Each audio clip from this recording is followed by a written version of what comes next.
वाशनल नाम का एक गांव था जो समुद्र तट के पास स्थित था। उस गांव के निवासी स्त्री पुरुष सब दुष्ट प्रकृति एवं पाप बुद्धि के थे। मनुष्य पशुवृत्ति वाले और स्त्रियां व्यभिचारिणी प्रकृति की थीं। उस गांव में एक ब्राह्मण रहता था जिसका नाम बिंदुक था।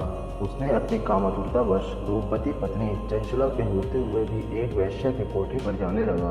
इस कारण वह धीरे धीरे अपनी पत्नी से विमुख होता गया। कुछ समय तक तो चंचला अपने काम के वेग में सहन करती रही, परंतु दीर्घ समय तक वह अपनी इंद्रियों पर नियंत्रण न रख सकी। वह एक जार से रति करने लगी। एक दिन बिंदुक ने अपनी पत्नी चंचला को परपुरुष के साथ रमण करते हुए पकड़ लिया। वह क्रोध में भर गया।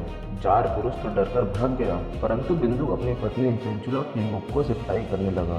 चंचला अपने पति से बोली कि जब आप मुझे छोड़कर वैश्यगमन करते हो तो मुझे कितना दुख होता है।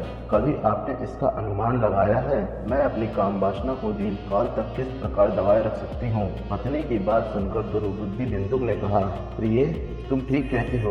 तुम निर्भय होकर जार पुरुष के साथ विहार कर सकती हो, परंतु उसके बदले में उनसे धन कमाओ। उस धन से हम दोनों का बहुत भला होगा। चंचला ने पति की आज्ञा को मान लिया और पति पत्नी दोनों कुकर्म के मार्ग पर चलने लगे। समय आने पर चंचला के पति बिंदुक की मृत्यु हो गई। वह नरक लोक में अनेक दुख भोगकर पिशाच योनि में पैदा हुआ। अचानक इसके बाद चंचला भ्रमण करती हुई गोकर्ण क्षेत्र में पहुंची। वहां उसने मंदिर में एक पंडित जी को शिवपुराण कथा सुनाते हुए देखा।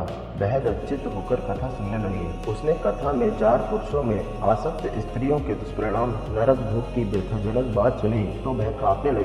कथा के समाप्त हो जाने पर सब लोगों के चले जाने के पश्चात चंचला कथावाचक ब्राह्मण के चरणों में सिर रखकर बिलखने लगी। ब्राह्मण द्वारा पूछने पर उसने अपनी सारी कथा सुना डाली और पश्चाताप करती हुई अपने उद्धार का उपाय पूछने लगी। ब्राह्मण ने कहा कि जिस पुराण की कथा को सुनकर तुम्हारे हृदय में विवेक पैदा हुआ है, उसी पुराण को प्रतिदिन सुनने से तुम्हारा उद्धार हो सकता है।